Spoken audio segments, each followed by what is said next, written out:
Well, hello everyone. Welcome to another episode of the David Neff Show. We are live, and today we are going to be responding to Dr. Robert Carter's speech, Genetics According to Jesus. I am here with my friend Immutable Destiny, and we are going to be doing a deep dive on this video. So, welcome Immutable Destiny. Feel free to introduce yourself. Welcome back to my channel. Thank you. Well, my name is Immutable. I usually just hang around on other channels. Currently, I don't produce any content. I'm just kind of like a parasite that goes on other people's channels and just has fun arguments with people. Yep. So, there we go. Yep. So, anyway, this speech was about a year ago, and it appears that he goes to speech quite often. Excuse me. Sorry if I'm echoing.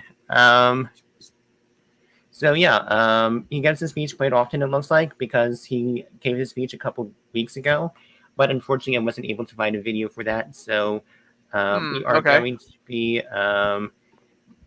getting into a deep dive with this one. I imagine it's the same video, same speech rather, and this was done at Calvary Grace Fellowship. I'm just going to skip to where he starts. So with that, I am going to share my screen. Jesus. Why is this not working for me? I am having bad luck today. No clue. Yep, I am having bad luck with StreamYard today. Yeah, sometimes it doesn't want to work very well. Okay. So, Chrome tab, Genetics According to Jesus. And I am going to share this.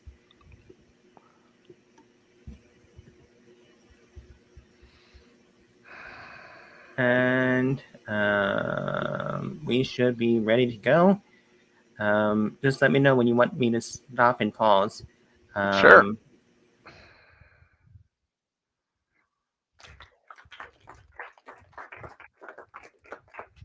Well, good morning, everybody. Thank you so much for coming out here to hear me talk. My name is Robert Carter. I happen to be a scientist, but the most important part of my life is that I'm a follower of Jesus Christ. So this morning, we're going to try to put those two things together. And I'm going to talk about some sticky issues. Some of it's going to be a little technical. Some of it's going to be easy. And in the end, we're going to get to some cultural problems we're having in America and across the world right now. I'm going to see if we can answer them biblically. I am a speaker for Creation Ministries International out of our office near Atlanta. We do this for a living. I'm one of about 30 speakers that we have around the world. And we will visit probably 1,300 churches this year. So you're one out of many. We do this for... I'm getting confused myself. I should look at my notes here, make sure I'm sticking on topic. I tend to drift a lot when I talk, a lot of rabbit trails. I love history. My favorite subjects. I had a hard time going to college deciding between biology or history. I was good at both of them because I'm good at memorizing things. And both of those, lots of facts and figures, and I love that. I also love the Bible. The Bible claims to be a book of history. As a geneticist, I study history. Genetics is a science of how traits are passed from one generation to the next. That's called history.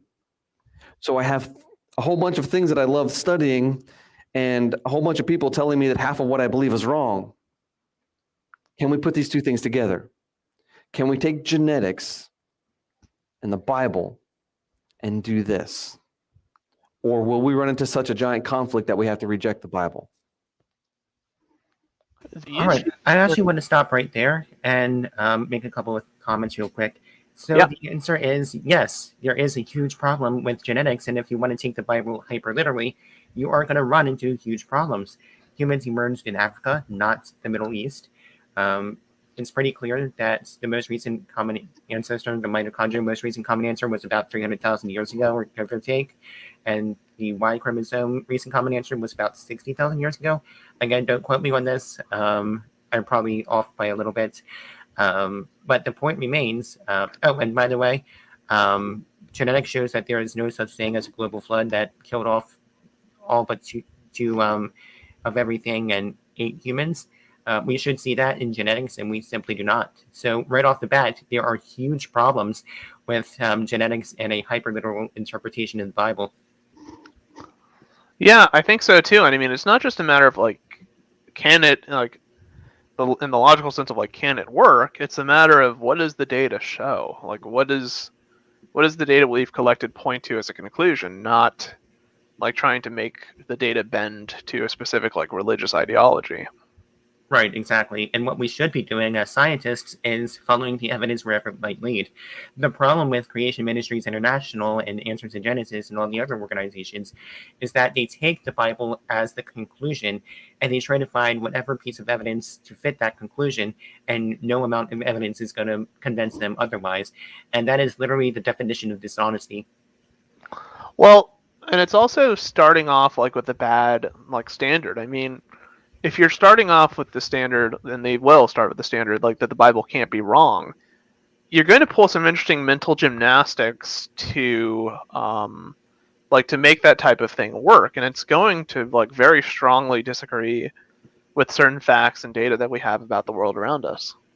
Right, exactly. Now let's continue. All right, that's our challenge for this morning. Let's see if I do that. Yeah, there we go. Studying history, I studied my family history a lot. I've been studying genealogy since my first genetics course as an undergraduate in 1989. This is before Ancestry.com existed. Okay. And I've pulled up a lot of interesting facts about my family. I don't know how many of you have seen this picture or something like it. That's the SS Normandy. It's lying on its side. That is a massive cruise ship. Ooh, wrong button. Stick with the problem, Rob. Here we go. That is a massive cruise ship lying on its side. It's about the size of the Titanic. That's in the New York, the Brooklyn Naval Yard. The reason I show you this picture is because my great-grandfather was a longshoreman in the Brooklyn Naval Yard when that ship caught fire in 1942. And he was commended. He's called the hero of the docks. He was running in and out of the ship carrying burning men and saving their lives.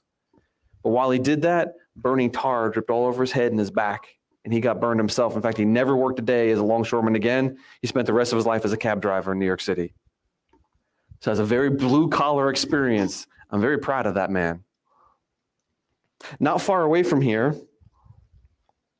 is this beautiful, I mean, literally maybe a mile down the road, maybe two, is this beautiful row of brownstones, one of the most iconic blocks of architecture in America. And these things sell for millions of dollars each now. Well, the reason I show you this picture, I took this picture because I went and found it. Because there's a picture of my grandmother, that chubby little girl right there, on that same street corner. In fact, her grandfather's next to her. He built that row of brownstones. He was an immigrant from Norway, from Holland, the northern Netherlands. He came to America and became a rich man. So I don't know how these two branches of my family came together. I don't know who married whom, because, you know, usually the people that end of the economic spectrum don't marry people that end of the economic spectrum, but somehow it happened. There's another family photo. The man on the far left is Torkel Torkelson. He was an immigrant from southern Norway. He married Lizzie Gorman, who was an immigrant from Ireland. They had a whole bunch of kids. Torkel Torkelson is dying of tuberculosis. The two boys on the left are about to die of tuberculosis. The little girl in the carriage, she's not going to make it to age 5, and she's the second girl named Jenny, who didn't make it to age 5. My grandfather's dead center next to his mother. They're living, look at the background. This is a weird background, isn't it? They're living on Jekyll Island in Georgia. Have you ever heard of the creature from Jekyll Island? It's called the Federal Reserve. The Federal Reserve was plotted and planned on Jekyll Island. My great-grandfather was a head carpenter for a bunch of rich people who had mansions there. In fact, my grandfather's middle name is Edwin, after Edwin Gould, the railroad tycoon, one of the architects of the Federal Reserve System. So my family's hobnobbed with some famous, important people, but I'm not famous, I'm not important. We came from a gigantic mix of people coming to America. In fact, give me my favorite subjects. Give me genealogy, genetics, history, and geography. And give me Google Earth. And what am I going to do? Well, I'm going to draw lines between where everyone is born and where everyone else is born. All these lines, that's all my family hop in the pond. Look at me. What area of the world do I come from? Do I have any Italian in me? Do I have any Chinese in me? Do I have any African in me? All of you, I do this all the time because I'm a geneticist. I'm looking at you and I'm looking at your genetics and trying to guess where your family background is. I will take what not to do during a public speech for $500, Alex. Yeah. I feel like he's about to compare this to like how phylogenetics works and how we make phylogenetic reconstructions. Well, let's see. And it's fun. But how can we look at a person and know where they're from? How is it possible to say, oh, this person has roots from this area of the world? Well, sure, yeah, we can do it, but why is it that we can do it? Why are there differences amongst the people in the world? Does it take millions of years to set up these differences? Do we have to appeal to common ancestors with chimpanzees to set up these differences? Or can all the different racial groups arise in just a few thousand years after the Tower of Babel? That's that's not answering the type of question you just asked, right? Like, Right.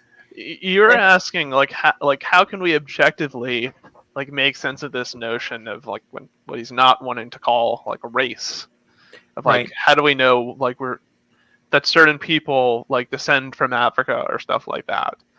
But Right. now we're going to like, oh, we can potentially show this like in the Bible in 6,000 years. Like what? Like Right, exactly. So how did we jump so quickly without any like warning?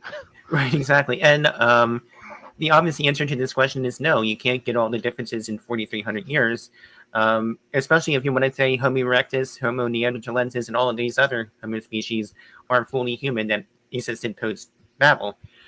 There's just too many genetic diversity that you just can't get that in a couple hundred years.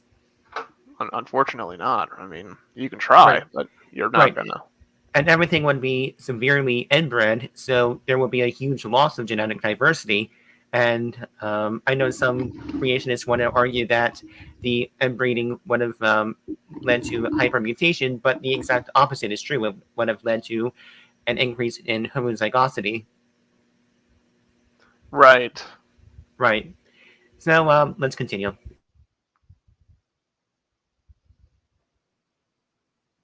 That's a good question, isn't it? Well, to show you that I do have a little bit of authority on the subject of genetics, here's some photographs from my doctoral work. I was studying corals. I was studying their genetics. I was actually looking at the coloration of these animals and saying, okay, what are the genes behind these things? Oh, these are just standard straight up protein genes. They produce bright green and bright red proteins, which is really weird. I mean, imagine if your steak glowed in the dark. God, why does he have to? But talk corals about do. this?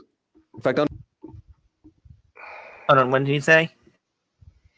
There's proteins that are green. There's proteins that are like that's not like incorrect. It's just the mechanics by how that works are very different.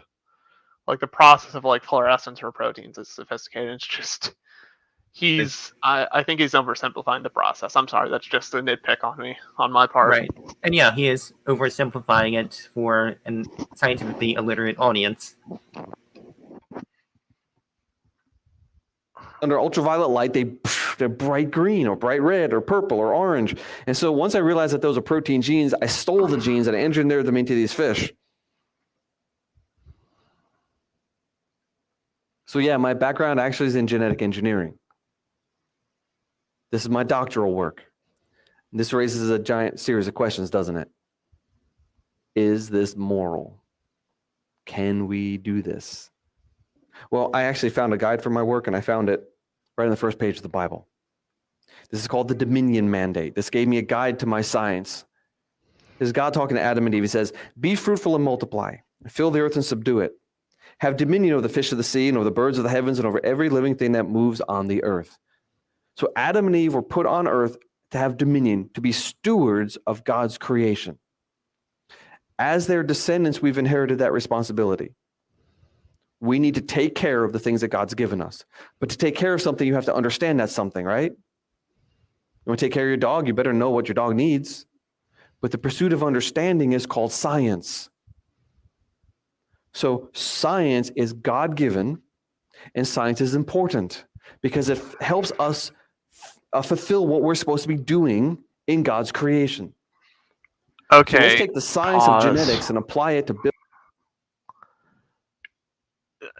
Granted, everybody here knows that those are assumptions, but even so, right? Like the Bible is saying, like, you know, you shall have dominion over things. That's not setting up a standard for how you should treat those animals, right? Like that's a completely different process in terms of like what we determine like as ethical treatment for animals and things of that nature. I'm just wanting to point out that, like, Right. even if you accept what he says, like that,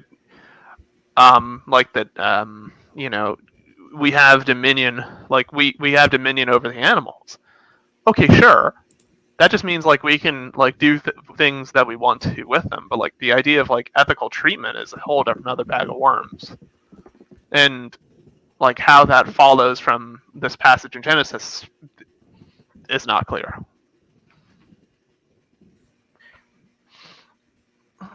Right, exactly. So let's continue. biblical history and see if they do this or see if they do that. Now, before we get into it deeply, we've written a lot about this already. You'll find articles in our creation. So now we're getting a little bit of an infomercial in between, in the middle of Yeah, the speech. it's So helpful you see that happen a lot. Yeah, helpful hint to Dr. Robert Carter. Save your infomercial for the very end. Don't interrupt your speech in the middle just to advertise your CMI bullshit. So just wait until the very end to do this because it kind of interrupts the flow of your speech. And Yeah. it kind of makes it hard to follow when in the middle he suddenly talks about all the books and material from CMI.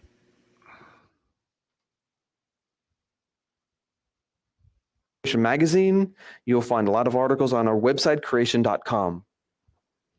So if you got questions when we're done, a lot of these questions have already been answered, and you can find this information on things we've already produced. We also have an email newsletter that I would encourage you to sign up for if you like. Basically, once a week, we're going to put something out there that's brand new. Like last week, there was a claim that multicellular life arises spontaneously and simply. It's not true. There's a big news story, so we had. Wait, where?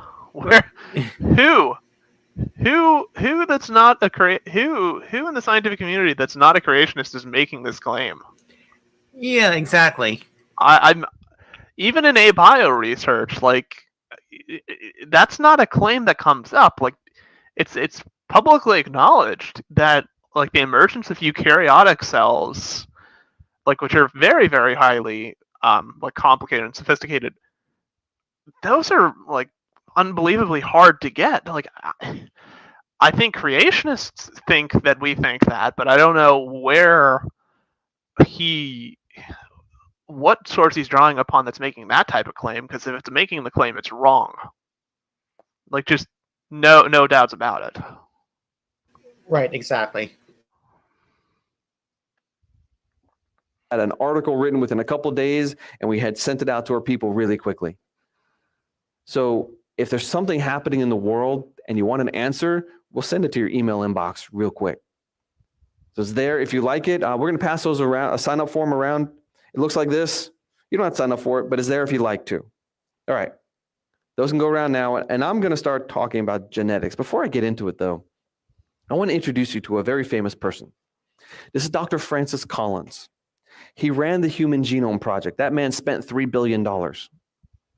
He's right now the director of National Institutes of Health. Obama appointed him, and Trump kept him on. He's a good guy, and he's a nice guy. Everyone likes him. He claims to be an evangelical Christian. Interesting. So if you were looking around in the world of science today, you're not going to find another Christian at a higher level. He's the most well-known Christian in the world of science anywhere on earth. So here's a Christian in science, and he has some clout and authority, right? So when he says things about the Bible, people listen, right? Christianity Today published an article a couple years ago called The Search for the Historical Atom. This is what they wrote. Collins's 2006 bestseller, The Language of God. A scientist presents evidence for belief. Right, pause. We're about to hear a scientist present evidence for belief in the Bible. What do you think he's going to say? Adam and Eve are real? Or he reported scientific indications that anatomically modern humans emerged from primate ancestors, perhaps 100,000 years ago, long before the Genesis time frame, and originated with a population number something like 10,000, not 2 individuals. What are those numbers? What's at 100,000? What's at 10,000? What is that? That's the out of Africa story of human origins, where evolutionists teach we evolved from Homo erectus in Africa a couple of 100,000 years ago in a small population. Well, yeah, that's because that's what the evidence shows. And Dr. Francis Collins is doing what a scientist should be doing and following the evidence wherever it might lead. The thing is, I'm just kind of like, this is all the preamble. I'm waiting for the juice here. I'm just. Oh yeah, I want him to get to the point where it's like, yes, those numbers are from the out of Africa. Like, those numbers comport with the out of Africa hypothesis. Yeah, exactly. Like, and come on, get to the juicy parts. Like, tell us why you think that's bullshit, despite Francis Collins knowing far more than you do on this. Right, exactly. And there is very strong evidence for the out of Africa hypothesis. For example, the earliest human fossils are found in Africa. The vast majority of human genetic diversity is in Africa. And when we do a phylogenetic tree of genetic diversity, non-African genetics falls in a subcategory of the African genetics. So that irrefutably shows that humans emerged in Africa. And we would expect that the origins of humankind would have the most genetic diversity because of something called the founder effect, which is a reduction in genetic diversity when a small subset of a large population establishes a new colony. To illustrate this principle, imagine that a small group of humans eventually migrate to the moon, and then a small group of humans migrate from the moon to Mars. Where is the most genetic diversity going to be found? On Earth, because of the founder effect. Yeah, I mean, I'm just waiting for him to get to like the juicy parts of Yeah, exactly. of where he thinks this is going, because I'm interested to see what he does with it. Yep, let's continue. That's when we became Homo sapiens. And that's what he just said. He said, my evidence for belief is straight up evolutionary theory. But I'm confused here. Think about it. If evolution is true, evolution in the big sense is true, from the Big Bang until today. Pause. Yeah, is he not aware that the Big Bang has nothing to do with biological evolution? And the thing is, like, you should be genuinely ashamed, right? And I'm gonna call it just flat out dishonesty, because you come from a biological, like, you come from a biological training as a geneticist, right? And that is, he knows damn well that Big Bang cosmology has nothing to do with the biological theory of evolution. Yep, so he's pulling a Kent Hovind, the 6 levels of evolution, and the Big Bang theory could be completely wrong, and evolution still be true, because remember, the theory of evolution is a theory on the biodiversity of life. The evolutionary theory exists as a model to explain how life becomes diverse. That is what evolution is all about. It has nothing to do with the origins of the universe. So, at this point, I legitimately wonder if Dr. Carter is either being flat out dishonest or he's incompetent. It has to be one of those two. Yeah, it's just, I don't want to underestimate like his level of intelligence, but what worries me is like how much he's actually going to leave out about like what he does know to try and make this point for his religious belief. Right. Because this is just already, it's off to a bad start. Yeah, Don Giovanni, he has an advanced degree, just as wrong as Kent Hovind deliberately lying. It could be both. Yeah, who knows? But immediately once he says evolutionary theory from Big Bang to evolution, he immediately discredits himself because nobody in their right mind who knows what they're talking about would equate the theory of evolution with the Big Bang theory. Nobody. Nobody in their right mind would do that. That's just like me saying, like, I don't even know. I don't want to like sound as stupid as what he just did.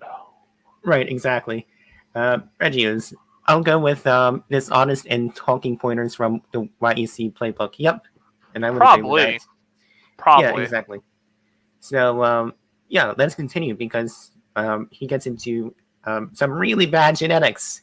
So let's continue. Yeah.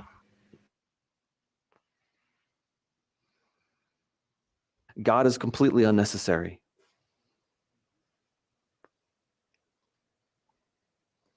They continue. Oh, sorry. Let me give you a quote from a. Did I miss something there? No, I didn't. Okay. Let me give you a quote from an atheist. There's a man named Frank Zindler. He said this in the middle of a debate with William Lane Craig. Have you heard of William Lane Craig? Right? Christian apologist, great guy. He's done a lot of fantastic work. And yet he believes in millions of years. And Zindler, the atheist, knew that. And so he said this. He said, if there never was an Adam and Eve, and Craig does not believe there's an Adam and Eve, there never was an original sin. If there never was an original sin, there's no need of salvation. If there's no need of salvation, there's no need of a savior.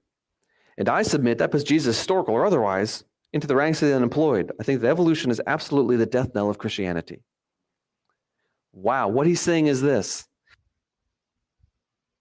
Right, so this is basically the very first foundational falsehood of creationism, that it is an either-or fallacy, and that is not the case at all.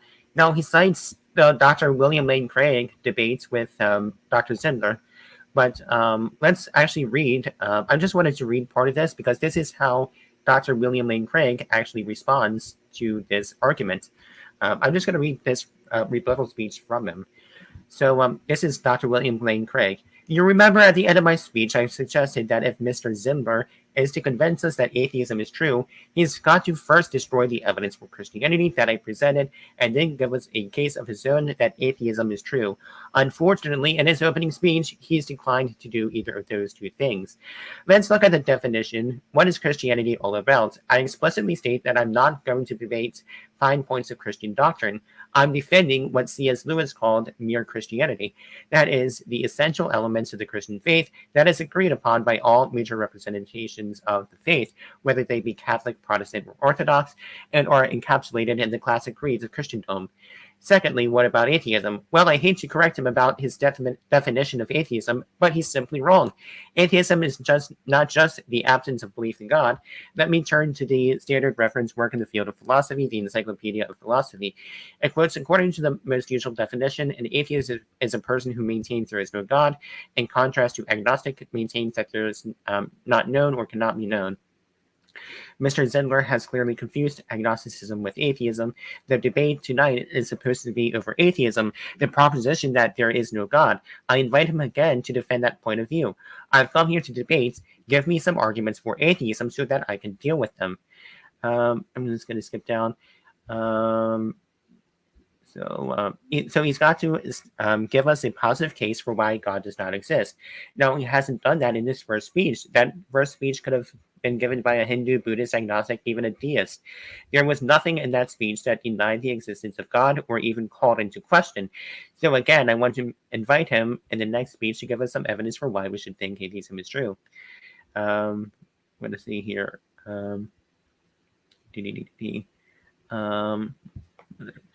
I then suggested the evidence points to an intelligent designer of the universe, and he didn't respond to refute that point. My third argument is that the evidence points to God as the source of objective morality. He asserts that it is an ad hominem argument. Not at all. An ad hominem argument is to attack the person instead to attack his proposition. My argument is what is called a meta-ethical argument. That's an argument about the very foundation of ethics. Pointing down. There we go. This is more the relevant section here. But Mr. Zendler does suggest some argument against Christianity. Number one, he says that the Bible describes a three-story universe, and this is obviously false. I think a three-story universe is false, but I submit to you that this is no objection to Christianity. The Bible simply uses phenomenal language in describing what it does, like when we say the sun sets, or when we speak of the four corners of the earth, or such things as this. The Bible doesn't teach things like a flat earth or a three-story universe, and that's true even if its authors themselves presupposed that or believed it themselves. That is not a part of the doctrine or the teachings of the Bible. We see this in certain passages. For example, in Solomon's prayer at the dedication of the temple, he says, Lord, heaven and earth cannot contain thee.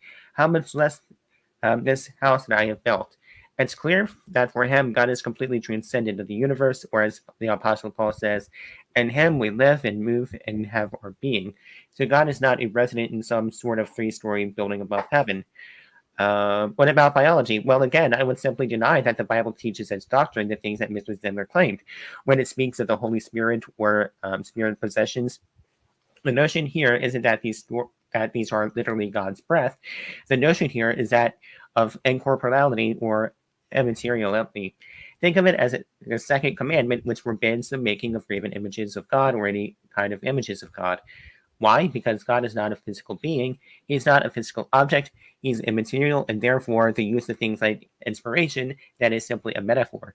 God breathed. In fact, we use the word inspiration today as a metaphor for God's breathing into something else, but not to be taken literally because God doesn't have a physical body. He doesn't have lungs, therefore he doesn't literally have breath. What about the question of evolution? Let me submit to you that this is completely a red herring. The theory of evolution is irrelevant to the truth of the Christian faith. Genesis 1 permits all manners of different interpretations, and Christians are not necessarily committed to special creationism. Howard Van Til of Calvin College, a Christian school, asks, is the concept of special creation required of all persons who profess trust in the Creator God revealed in Scripture? Most Christians in my acquaintance who are engaged in the scientific or biblical scholarship have concluded that the special creationist picture of the world's formation is not a necessary component of Christian belief. So I find it quite dishonest that Dr. Carter quotes what Mr. Zendler said, but he deliberately leaves out Dr. William Lane Craig's response to Dr. Zendler's argument. Yeah, I think like Zendler's argument actually is a valid one for people that are taking a literalistic approach to the entirety of the Bible, like as Carter's wanting to do. Because if you're going to say Jesus is a literal figure, but there's no evidence to indicate that, and you have to conclude that there is no Jesus, and thus there is no Adam and Eve, and yada yada yada. Yeah, that is kind of a problem. But if you're taking like analogical, taking parts of the story to be analogy and stuff like that, there's ways of getting around it, and I think those approaches are valid. But and that would be the rational thing to do. Unfortunately, I don't think that's what we're gonna get here. Right, and I would concede Dr. Carter's point that the scientific evidence overwhelmingly refutes the notion of young Earth creationism. Literally every single field of science refutes young Earth creationism. So in a way that young Earth creationism is literally a special kind of pseudoscience. I can't think of any other pseudoscience that is literally refuted by every field of science. So let's continue. Yeah. Let's continue. Let's see how badly he mingles genetics. If you lose the first atom, you lose the last atom. That formula, this basic formula, this guy quoted, I could use any number of quotes going all the way back to Charles Darwin's contemporaries. They knew they were getting rid of the first atom as they were promoting evolutionary theory. They knew the theological implications of this. And strangely, they got more support for evolution in the churches of Europe than amongst the scientists of Europe. I'm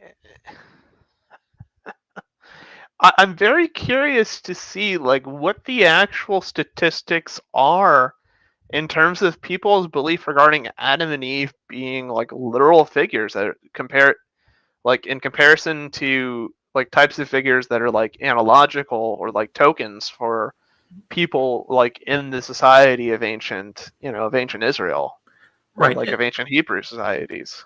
Right, and it should be pointed out that there are theistic evolutionists and old Earth creationists that do accept a literal Adam and Eve. For example, Dr. Swamidas and Inspiring Philosophy both agree that there is a literal Adam. So I've spoken to Inspiring Philosophy, and he's tweeted about it before, that he does believe that Adam is a literal person. So you can believe in evolution, and you can still believe in the first Adam. Sure. I mean, I think the biggest issue you're going to have is you can't have two people give rise to like 9 billion people and expect all the diversity that that we have. I just Right. I don't see it happening. Right, exactly. So let's continue. Very interesting. History is really cool.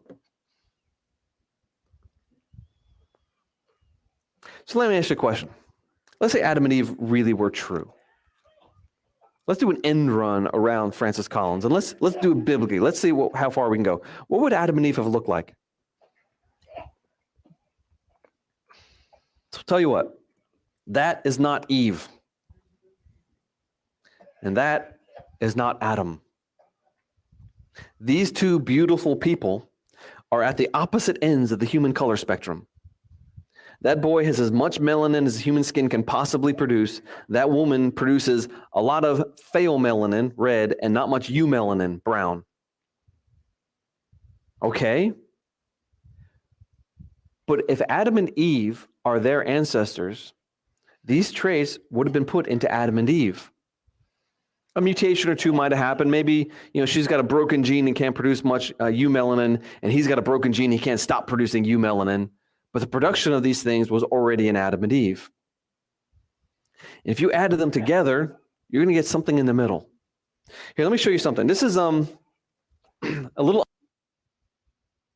Oh boy, there is so much wrong that it's very hard to know where to begin. So this seems to be alluding to the idea of created heterozygosity and Matt Powell's arguments, and it seems to be his notion as well, that skin color is a result of created heterozygosity.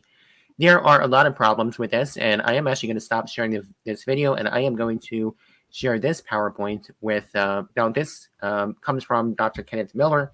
He was very nice to lend me this PowerPoint, and even nicer to allow me to use it in this video. So full credit to Dr. Kenneth Miller. I am going to share this real quick. Window, skin color. Sure. So this is Dr. Kenneth Miller. So basically the idea here is that Adam and Eve were endowed with created heterozygosity with respect to skin color. This means that they possess the brown skin color and were both genotype AB.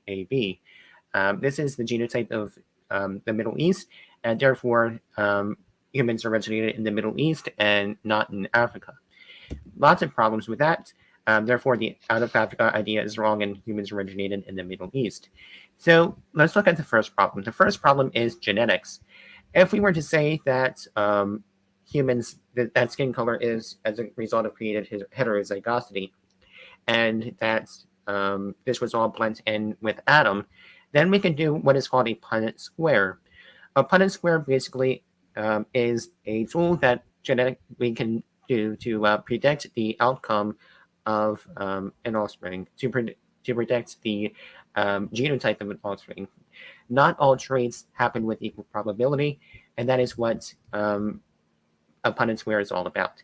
So if we were to take this literally, what this Punnett square is basically showing is that today's people in the Middle East, then 1 out of 16 children would be big A, big B, and the 1 out of 16 would be little a, little b, little b. And thus, if Adam and Eve were somewhere in the middle, then 1 out of 16 of their children would be black, and 1 out of 16 children would be white. Now, this is not observed anywhere, and we do not see this happening in the Middle East. So right off the bat, there are so many problems with this idea that Adam and Eve would have to have been somewhere in the middle of the color spectrum. And then we have skin color itself.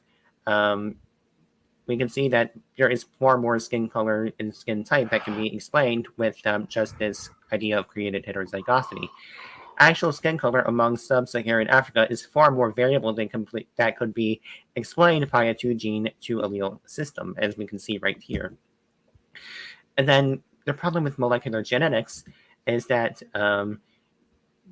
melanin is neither a protein nor an RNA, which means that genes do not code for it. They do code for a series of enzymes which is synthesize melanin from tyrosine. Variations in their enzymes and regulation is behind the skin color of humans. And then we have genetic diversity itself. We can trace back the history of humankind, and they all show that humans emerged in Africa. So those are some serious problems with Dr. Robert Carter's argument. And once again, thank you to Dr. Kenneth Miller for lending this to me and allowing me to use this in my presentation. So, Immutable Destiny, do you have any other comments?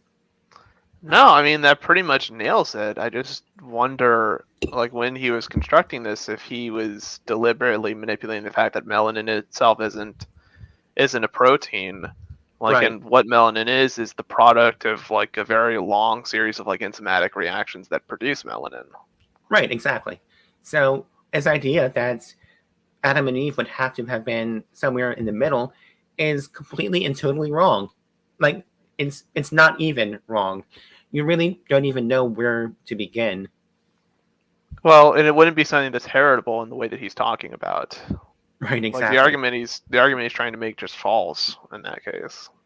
Yeah, exactly. So let's go back to the video. Share screen. And then according to Jesus, share audio. Let's continue this speech. Uncomfortable. This data comes from before World War II. And pretty much all the anthropologists prior to World War II were horrible racists. If you read what they wrote, it would curdle your stomach in today's world. Right, so yeah. Yeah, that's kind of the way things were. What's your point? Right, exactly. And this was true of Christianity and Christians as well. Very hateful and bigoted racists. Especially Joseph Smith, who founded Mormonism. And all of this was before Charles Darwin wrote his book, The Origin of Species. The Southern Baptist Church split from the Northern Baptist Church over the issue of slavery. The Southern Baptist Church wanted to keep their slaves. And how is any of this Darwin's fault?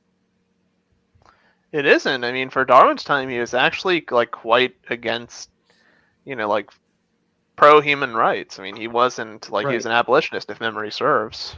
Right. Now, obviously, being an upper-class Englishman, being a white guy in the 1800s, he would be considered a pretty vile racist in our standards. But but for his time, Right, but for his time, he was pretty progressive. Yeah. I don't disagree. I mean, right. All right. So let's continue. But looking at the data, some people went out and they looked at skin tones around the world. And you can draw this map of skin colors. Now, interestingly, do you see this right here? Have you ever seen the movie The Gods Must Be Crazy? No? Have you ever seen a picture of one of the Bushmen in the Kalahari Desert? The skinny, short people, and they're really wiry, and they get like no carbohydrates and eat nothing but meat, basically. I mean, they're really tough people. They're not black. I don't want to use the term black and white. That's not true. My shirt is not even white. My skin is definitely not white. I'm not white. I'm just light. So dark and light is better than black and white. But okay, those people in the Kalahari Desert are not dark. They've got the skin color of Barack Obama, who's got a white mother. He's in between. In fact, they have the same skin color of the people of Northern Africa and the Middle East. And genetically, last year, we finally got some skin color genes from across Africa, and we realized that they have the same skin color genes. In other words, the skin color didn't evolve more than once. It was in the population before they split. And we look at the darker skinned people in Africa, and we look over here in southern India, and there's a group up there and a pop there, and then island Melanesia and Australia. These are very dark skinned people. They have the same exact genetic variants, meaning that skin color was in the population before we spread out. It didn't evolve more than once. It was in the original population. And we look at history. Oh, there's some awful things in history. People have been bad to each other throughout all of human history. In fact, the reason there are only 7 billion people in the world is because probably most people got killed in warfare. Oh, Now, if you look at Jesus, Europe, please tell you me look at the joking. ancient graves. Yeah, but not just warfare, but infectious diseases and Have you maternal not heard of deaths. things like the bubonic plague, like Right, and smallpox and and, tuberculosis the and flu polio. that killed, and the flu that Right. like killed hundreds of like millions of people? Right. Now, the reason why our population has ballooned in the past 100 years is because of things like vaccinations and cleaner water and a better environment, and that we have more medical knowledge. And a lot of people in the before the modern times, they have had 13 children, and only one or two of them survived into adulthood. And so you had a high rate of maternal mortality and infant mortality as well. So this argument is totally nonsense. And the thing is, like, this is kind of like a different issue altogether, but like, more people doesn't necessarily mean better, unfortunately. Because Right, what exactly. happens, like, what happens when there becomes like too many people on the planet, and we don't have like adequate resources in terms of like food or like educational resources to ensure that people who are trying to like be educated and get into fields aren't able to do so, and it means that's productive or efficient. Right. So with that, let's continue. In Europe, and you look at the DNA of those people, it's not the same DNA as modern Europeans. In fact, there's this level of DNA and this level of DNA, and then you get modern Europeans. Why? Because wave after wave of people swept into Europe, and the most modern Europeans originated here. And they took over and pretty much killed most of the people off. The same thing happened in Africa. Have you ever heard of the Zulu Wars? When between the British, but the Dutch had the problem too. When the Dutch arrived here, they started moving this direction, and they got to an area that's about 100-mile wide where nobody lived. It was just grasslands, and they moved into it. No, actually, the reason no one lived there is because the Zulus, who lived on the edge of that, had killed everyone off within 100 miles of their homeland, and the Dutch moved right into there and warfare. The Zulus are the end point of what's called the Bantu expansion. The Bantu languages and the Bantu people started here in Central Africa, and they pushed southward and eastward in Africa maybe 1,500 years ago. And if we look at the ancient bones that we found in the coolest caves in Africa, because it's hard to find DNA in Africa, it's such a warm place. But when we do find DNA in ancient bones in Africa, they have the DNA of these people, not these people. So this area was actually populated by these people, and they were pushed into a marginal place by the expansion of the Bantu peoples. So if you went to Africa 2,000 years ago, it would not nearly have been as dark-skinned as it is today. Probably the same thing's true of Europe, but the opposite direction. There's history here. And our view of history is myopic because we look at people today. People today are not the same as the people in the past. In fact, if you look at genetics, it is pretty clear that wherever you are from in the world, your ancestors actually came from somewhere else. That's true about almost all people. We've been doing this for thousands of years. So, back to the Adam and Eve question. Yeah, no shit. People have been moving for hundreds of thousands of years. That's what you would expect. Yeah, I'm not sure. Like, people moving around is proof of Adam and Eve how again? Right. Like, I'm really what's the confused. point here? Right. I'm really confused how that part of the speech has anything to do with the original topic. So with that, I'm going to continue. All right. Question. Adam and Eve, if you added all these skin color genes into two people, they would have looked middle. Again, so many biochemistry and molecular falsehoods, and not enough time to respond to everyone. So I pretty much responded to that with the Dr. Miller thing. So once again, thank you, Dr. Miller. So yeah, that's pretty much Dr. Miller pretty much sums this argument up pretty well. So you have to really wonder if a guy with a background in genetics is either lying or he is just incompetent. And I genuinely wonder which one it is. The thing is, like, I want to give people the benefit of the doubt and just say, like, he's doing it, like, he's just mistaken, or maybe didn't read up properly enough on the source material to, like, really make sure this argument goes through. But when he starts saying things like this, and when he starts making, like, certain errors like this that are typical of creationists, it's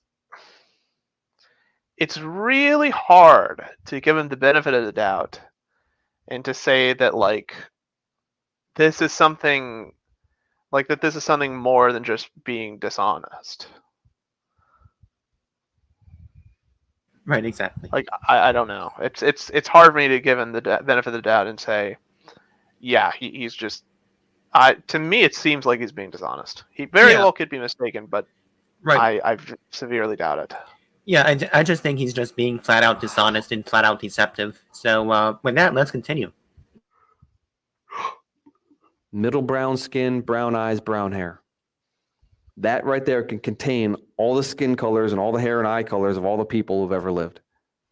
Now, maybe blue eyes is a mutation, because blue eyes is only associated with Northern Europe. In fact, if you look at Scandinavia, it's not like all Scandinavians have blue eyes. It's like a certain area has the highest concentration. And if you look at where blue eyes is found in the world, it pretty much is a map of the Viking invasions of the Middle Ages. Same with blonde hair. Red hair is pretty much only found in Scotland and Ireland. You ever hear of Eric the Red? He's a Viking from Iceland. Now, he's red because when Iceland was founded, the Norwegians raided Scotland and Ireland. The Norwegian men raided Scotland and Ireland, took some women with them, and went to Iceland.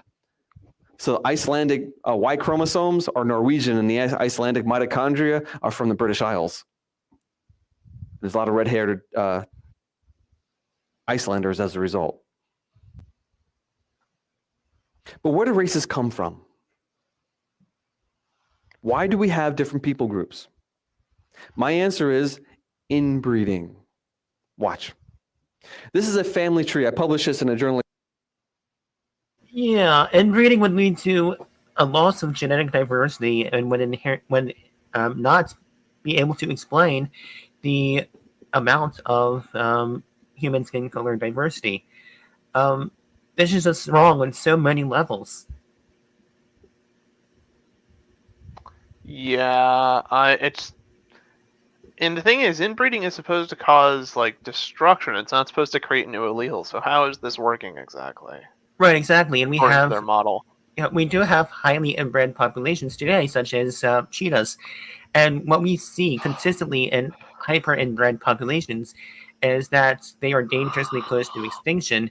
But not only that, they have very low genetic diversity because of the hyper inbreeding. So if inbreeding would have created these skin colors and all of the other races, then we should be able to observe that in highly inbred populations today, which we do not observe. Yep. And Don Giovanni, I like this comment. Blood types are governed by 6 alleles, if I recall correctly. How does this fit into two populations, assuming each person has 2 alleles? That is a great question. In fact, I am going to shamelessly steal this from Dr. Dan. So, Dr. Dan, if you're listening, I am going to share the PowerPoint that you have on the created heterozygosity thing. So I'm going to get out of that, share my screen, and hopefully Dr. Dan doesn't mind that I'm stealing his content. But slideshow, play from start. So created heterozygosity. So each individual is diploid that has one allele from each parent. So how do we get such variation in 6,000 years? So the idea is that Adam and Eve were created heterozygous on pretty much all the genetic stuff. And that's created many new variants. So let's get this. You can't really make stuff up. This is unobserved, ongoing divine intervention, which is what this model requires. But there's not enough variation. So the maximum number of alleles in two diploid individuals is 4. So there are many genes with way more than 4 alleles. For example, the ABO blood gene group has over 1,000 different alleles. So you just can't get all of this stuff in just a few thousand years. If we assume a 15-year average generation time, and this leaves 40,000 recombinations rounding up per lineage, and about 860 per chromosomes, and equal to, so ABO gene is about 25 kb located on chromosome 9. So the gene is 1/5600th of a chromosome, and 498 events required. And this would require 2.8 million recombination events in chromosome 9. And this is not what you can get in just a few hundred years post-flood. And it would require, at 15 years generation in 6,000 years, that's 400 generations per lineage, meaning we would need 7,000 lineages. So again, this is extremely generous for the YAC model. So it just doesn't work. The math does not add up. So Dr. Dan, if you watch this, thank you very much, and hope you don't mind me stealing that from you. With that, let's continue. Right. Share screen, Chrome tab, according to Jesus. All right, let's continue this monstrosity. Creation, inbreeding, and the origin of races. This is a family tree of the 12 tribes of Israel. Starting from Terah, here's Abraham and Sarah, half brother and half sister, same father, different mothers. They have a son, Isaac, who is genetically the same as Terah's son, because both of these contributed. He could have been Terah's son genetically. Isaac marries his first cousin once removed and first cousin twice removed, Rebecca, times 2, because she's a first cousin, second cousin through both of his parents. It's like marrying a sister. Their son, Jacob, Esau is born. He's got hair all over. We know what gene that is. It's called the Wolfman gene.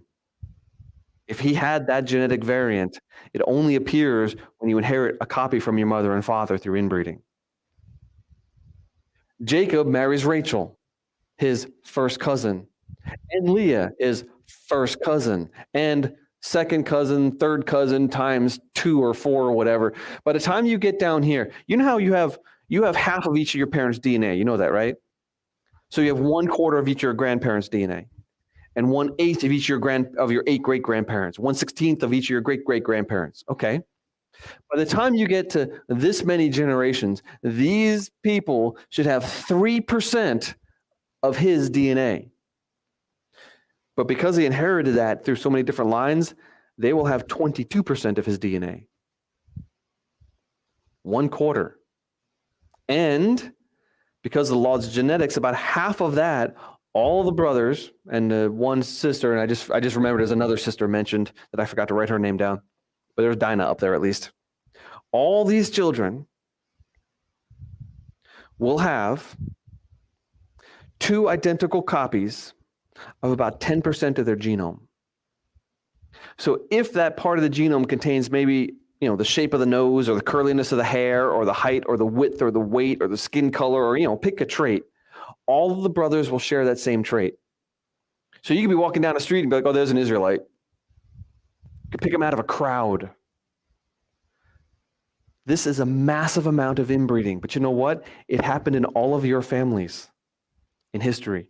Most people who have ever been born married someone who was born less than 5 or 10 miles away from where they were born. In fact, throughout history, most of the time, people married their cousin. It was very common.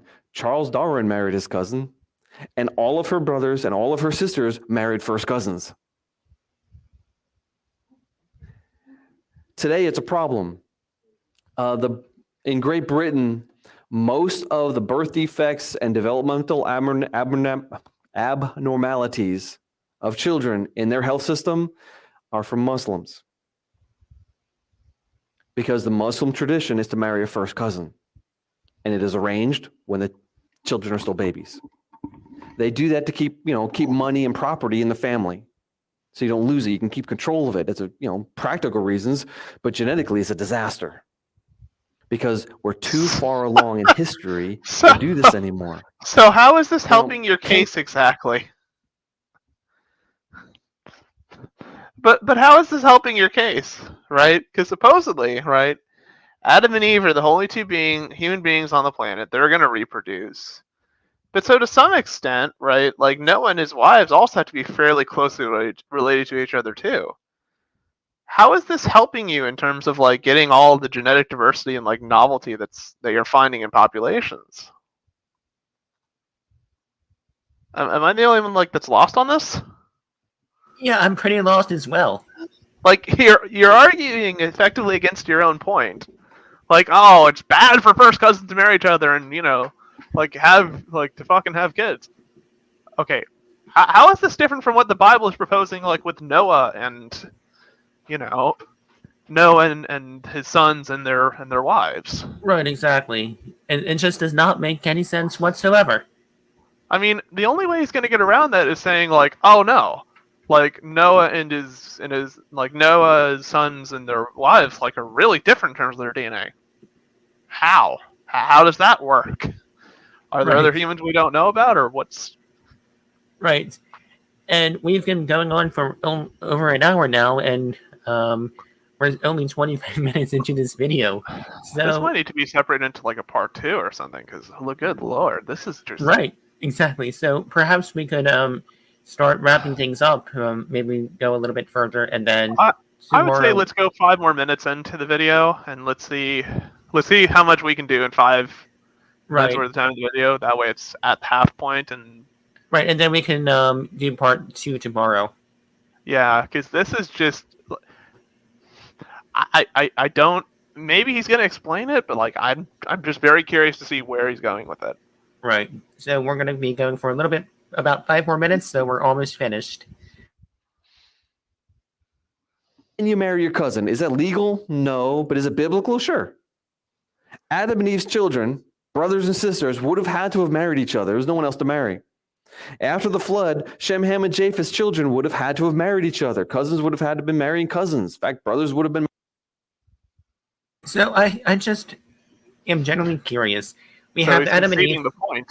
Right. We have Adam and Eve, the only 2 people alive, being the only people caring for their children, and having to defend themselves from predators and other things like that.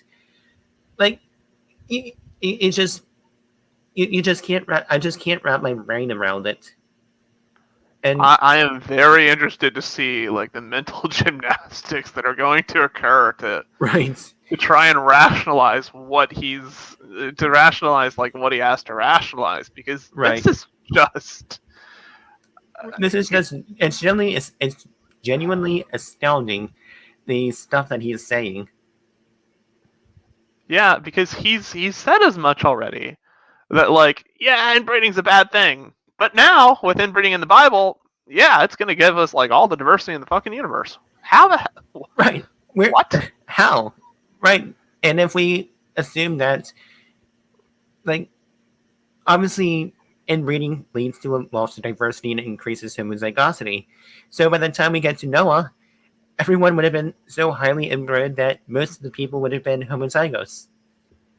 Yeah, I mean, and the thing is, like, the question you should ask is like, okay, look, if if the statement is true, like that, breeding with your cousins and like fucking with them like generates genetic diversity, why is it that like when people do that the babies turn out horribly like deformed and just like have all sorts of issues, Right, right? Because exactly. your model would be predicting the opposite. They're like, oh no, two white people are gonna that are highly related are gonna go at it and give birth to like the next Einstein or Galileo. Right, exactly. So with that, let's continue. Oh god, this is great. The Bible predicted Pornhub trends thousands of years in advance. Apparently it did. Like it has to, because how else do you explain what's about to occur? Right, exactly. So let's just continue. We're almost finished for the night, and we'll be back tomorrow night to continue the deep dive into genetics according to Jesus. Marrying sisters. Sons would have been marrying nieces. It had to happen that way. There was nobody else to marry. We saw Abraham and their family. In fact, God didn't put a restriction on marrying close kin until the time of Moses. 500 years after Abraham, or more, 600, 700, I don't know, hundreds of years after Abraham, and about 2,500 years after creation. Why did he wait that long? It's not immoral. But by this point in biblical history... Wait. You don't think, like, usually the things, like, that God makes moral statements for is because it's bad. Like, right. It's because, like, in the Bible, it's portraying the Jews as, like, essentially almost, as essentially almost causing the Jews to exterminate themselves. Right, exactly. So in this particular case, right, you're saying that the theme that's preserved in the Bible of God making a commandment isn't because it's a bad thing. No. It's actually a great thing for people to do. No, they should keep doing it, but it's for some other reason? Really? Right, exactly. What have sense to, does this make? Right, you have to legitimately wonder if Dr. Carter is being serious. Like, it just doesn't seem to follow, like, the theme that other biblical laws have, and why, like, and the reasons that are given for those laws existing. Right. So, reason to doubt. It's harmful now, but it wasn't harmful then. That's the argument, I think. Yeah, that's pretty much the argument, that it wasn't harmful then, it was necessary. But if it's harmful now, with much, much, much more genetic diversity than existed back then, why wasn't it harmful then? Explain the process that made inbreeding okay back then, but suddenly became harmful now. Like, explain that process. What happened for it to change from being good to being harmful? Like, seriously, explain that process. Yeah, I hope he does. But yeah, but I highly doubt he will. But anyway, we've been going on for a little bit over an hour. Do you think this is a good place to stop, or do you want to continue for a little bit longer? I think, like, let's let him defend this point, and, like, whatever the next point he tries to make, we'll stop it on, like, once this theme carries through. All right, sounds good to me. Carter's pro We're seeing Alabama problems now. pop up.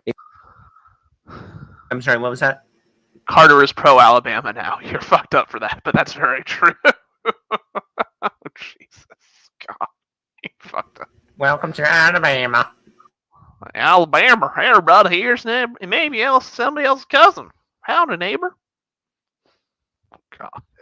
Abraham and Sarah could not have children. It took a miracle of God for Sarah to have a child. I already said that Esau came out hairy all over.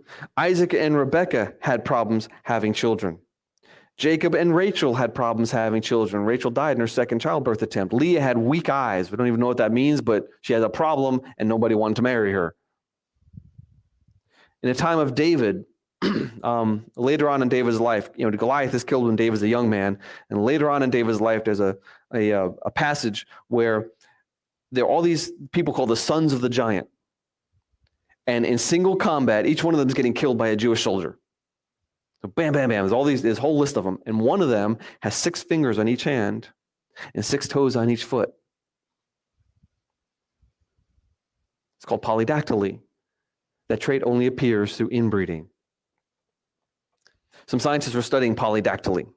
The group of people in the modern world who has the highest rate of polydactyly are the Amish, because they started from a very small population, and there's been lots of inbreeding. Now they're growing. There's a lot of them now, but they started from a small group, and one of those people was carrying a polydactyly trait. It's very easy to fix on the farm. That's the traditional way of taking care of this that people are doing for centuries. Doesn't kill you, you just get a little scar on the side of your finger. But sometimes it's a split finger, sometimes it's a Y-shaped finger, and sometimes it's a complete extra finger. So scientists are looking at this and they said, all right, where else in the world do we find this? They said, oh, there's a group of people in Australia who carry this trait. Northwest Australia. Let's go study it. So they went there, they took some DNA, and they're looking at it, and they're like, wait a minute. They have the same exact letter change. One letter change in one gene. The same exact letter change. The probability of that is like 1 out of 3 billion. And then they started thinking about history, and it's like, oh, wait a minute. The Dutch discovered Australia in 1606. Northwest Australia. In fact, there's a Dutch ship that got shipwrecked there. And they reasoned that one of the sailors survived and left children behind. So the Amish and the Australian Aboriginals have a common ancestor. Okay, so I think he's pretty much done making his point. So I think this might be a good place to stop. This is interesting. I'm confused. I'm now morbidly curious to see where the hell this goes. Right. You want me to play a little bit more? Sure. Let's just stop it when it hits the 30-minute mark. This is okay. Right. Exactly. I'm gonna partially invested into where this story is ending and what its conclusion is. Right. Exactly.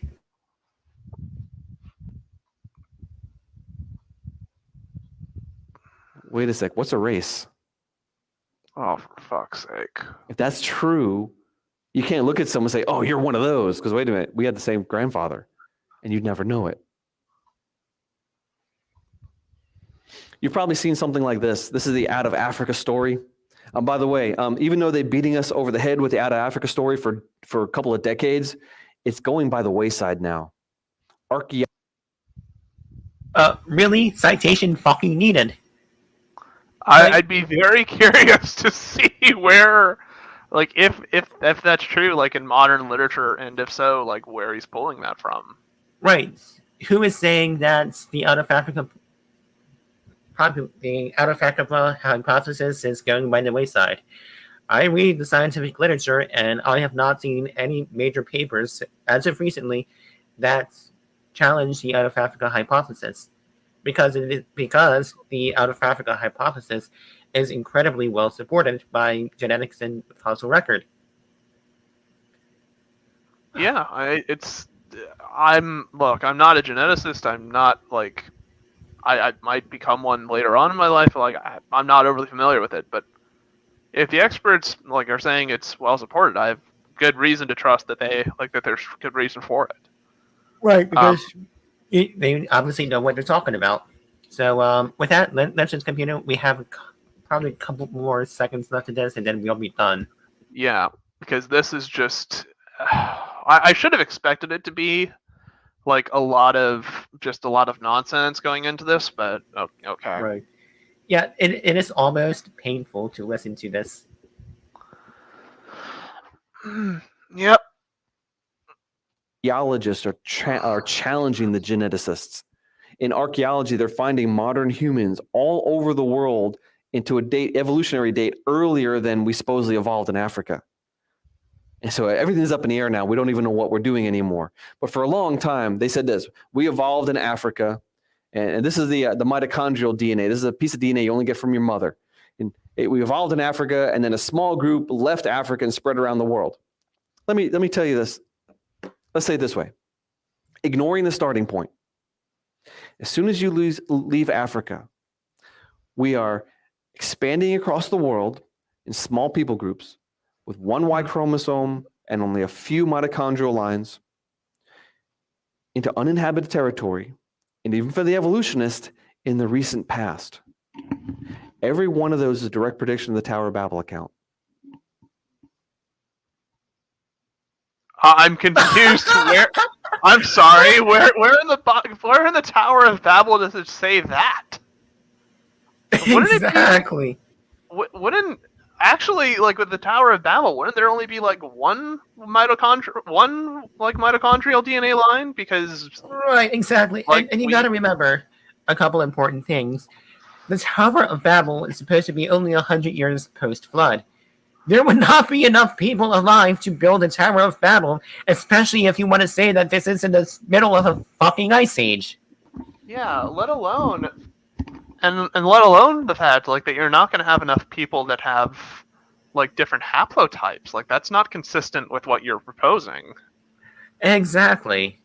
So right there, I think that's a good stopping point. Yeah, let's stop it here and see what insanity ensues in the second part of this series, because my lord, this is just It's bad, and generally it's bad. But anyway, Immutable Destiny, thank you so much for joining. Thank you for having me on. Yeah, so you want to do, say, 9 p.m. tomorrow Eastern Time? Sure, that works. All right, so join us at 9 p.m. Eastern Time tomorrow on my channel. We will continue this saga into the world of genetics according to Jesus. It is so fucking bad. Anyway, if you like what I'm doing, be sure to hit that like button and that subscribe button and that bell notification down below so you can be notified whenever I go live. And I have a lot of stuff in the works. I have a video on the messianic prophecies coming up this week, and I also have a video on the Lewis's trilemma, liar, lunatic, or Lord. That will be up this week or next week. And if you want early access to those videos, please consider becoming a Patreon today, patreon.com/David Neff, or you can make a one-time donation through PayPal, Venmo, or my GoFundMe. Links to that is in the description down below. Hi, Church of Entropy. Good to see you. Oh, you're late. Oh, you missed the actual entropy of the stream. Oh, my lord. Yep, good to see you, Church. Hopefully you can join us tomorrow. But yep, join us tomorrow, 9 p.m. Eastern Time. We are going to continue the world of Dr. Carter. With that, we are done for the night. Have a wonderful evening, and I will see you tomorrow. Bye, everyone.